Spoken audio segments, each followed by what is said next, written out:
To win a championship, you need pieces. And I was that piece they wanted. I think sometimes people think of him only for the crazy stuff and don't remember how good he was. So he kicked the cameraman. He was really upset.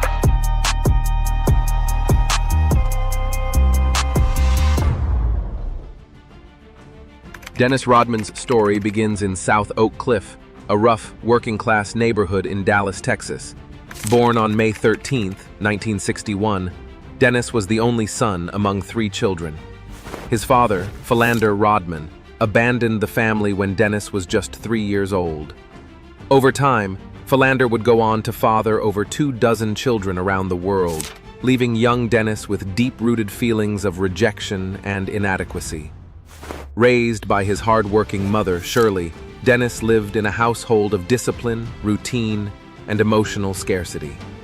Shirley juggled multiple jobs. She loved her children, but survival came before sentiment.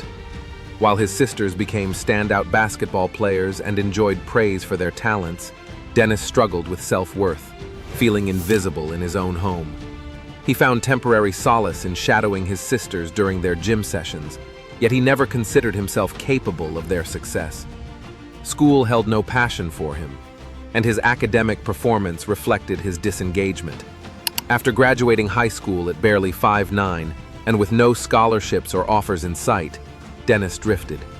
He worked as a janitor at the Dallas-Fort Worth airport. He was a young man with no map and no destination. Then, seemingly overnight, fate intervened.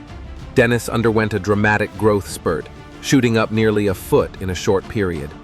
Suddenly standing at 6'8", he began playing packing games with a new fire and confidence. His raw athleticism and unmatched energy caught the attention of a local coach, which led to an opportunity at Cook County College in Gainesville, Texas. Though he struggled academically and eventually dropped out, his talent on the court was undeniable. He later transferred to Southeastern Oklahoma State University, where he blossomed into a 3-time All-American. There, he averaged over 25 points and 15 rebounds per game, catching the attention of NBA scouts. Off the court, Rodman experienced a life-changing relationship with the Rich family, who took him in and treated him like a son. Their son, Brian Rich, was a young white boy who quickly became Dennis's best friend. The relationship challenged Rodman's own worldview and gave him a profound sense of connection and love. When Brian tragically passed away years later, Rodman dedicated much of his success to his memory. That family gave Dennis something he had never known: unconditional love. It was the first time he felt seen for who he truly was, not as an athlete or oddball, but as a person worthy of care.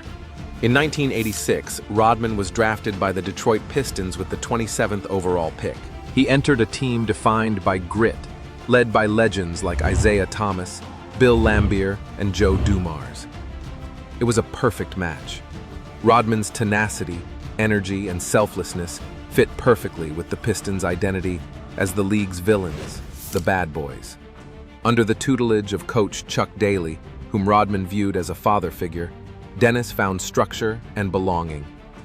Daly didn't just coach him, he understood him. He gave Rodman boundaries and trust, which Dennis returned with loyalty and effort. Rodman became one of the league's most feared defenders, earning back-to-back Defensive Player of the Year awards in 1990 and 1991. With the Pistons, Rodman won 2 championships and gained a reputation as a relentless workhorse. He would throw his body around for rebounds, dive into the crowd for loose balls, and mentally unnerve even the game's biggest stars. He led the league in field goal percentage one season, not because he was a scorer, but because he only took high-percentage shots. His basketball IQ was elite, especially on defense, where he could guard all 5 positions. But while his professional career soared, his personal life was collapsing. His marriage to Annie Bakes ended in bitterness and a custody battle over their daughter Alexis. Dennis, feeling abandoned once again, spiraled emotionally. The departure of Daly and the decline of the Pistons left him feeling adrift. In 1993, Dennis was found asleep in his truck with a loaded shotgun. He was contemplating ending his life. He wrote in his autobiography that he didn't want to die. He wanted to kill the fake version of himself. Music, specifically from Pearl Jam, and a well-timed intervention from broadcaster Craig Sager saved him that night. Rodman re-emerged from that moment with a new identity. He dyed his hair in wild colors, covered himself in tattoos and piercings, and began living loudly and unapologetically. He became a cultural phenomenon, a symbol of rebellion and individuality in a league known for conformity.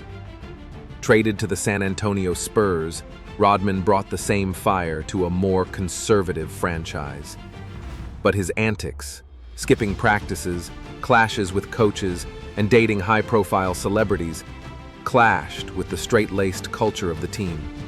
Still, he led the league in rebounds and proved he was still one of the best defenders in the game.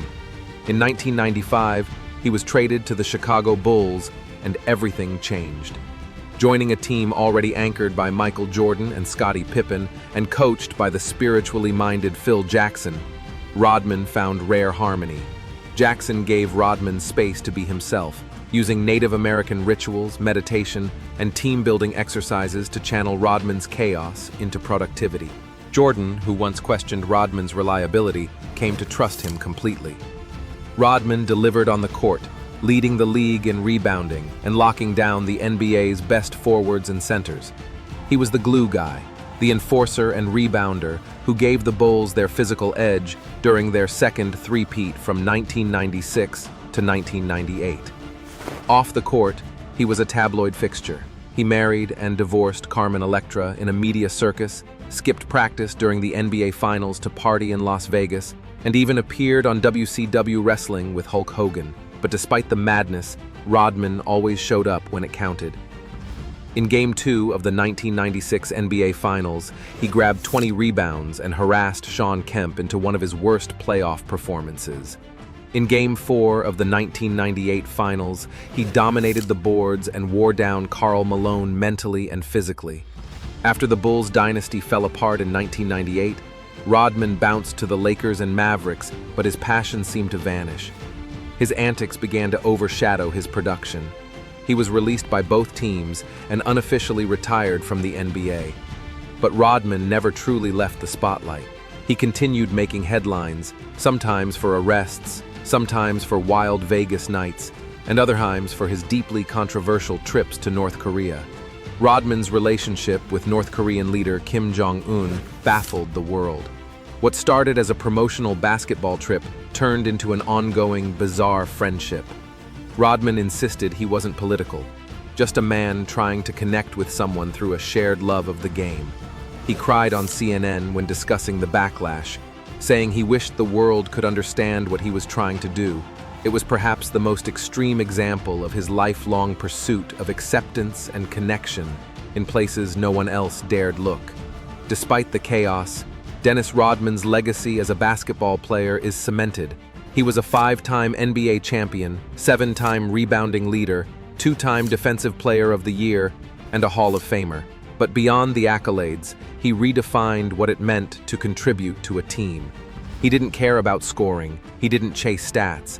He did the dirty work, the stuff that doesn't show up in highlight reels but wins games. He made rebounding an art form. He studied players' tendencies, knew where the ball would bounce before it left the rim, and outworked everyone to get there first. Rodman was also one of the first athletes to challenge traditional masculinity in sports.